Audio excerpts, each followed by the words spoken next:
যত fan follower বাইরে আছেন দেখেন অনেক বৃষ্টি হতেছে, অনেক বৃষ্টি হতেছে। আমাকে ফরিদপুর বোয়ালমারি থানায় ঘরের তো বেরোনোর কাটা নাই, বৃষ্টির কারণে রান্না খাওয়া বন্ধ। ভাই বেশি বেশি লাইক দেন, আমাকে বৃষ্টি সবাই দেখার সুযোগ করে দেন। আমাকে চারিপাশে পানি উঠে গেছে, বৃষ্টির জন্য তো আপনাকে দেখাতে পারতেছি যে কি আন্দাজ পানি।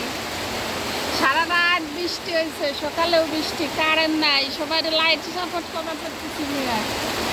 কেউ কিছু মনে করেন না, কারেন্ট আসলে ঠিকই সবাইকে সাপোর্ট করবো। বৃষ্টি, অনেক বৃষ্টি হতেছে রে ভাই, অনেক বৃষ্টি, ঘরের তো বাইরের কাছে না। আমরা গ্রামের মানুষ, কারোর সাথে বেইমানি করি না। আমার আইডিটিভিকে আপনারা সাপোর্ট করবেন, আপনাকে আইডিটিভিকে আমি সাপোর্ট করব। আমরা গ্রামের মানুষ বলো দেবার পারি, বেইমান না। বিশ্বাস না একবার সাপোর্ট করে দেখেন, ফেরত দেবো না কাউরে, সাপোর্ট আবার ফেরত দেবো।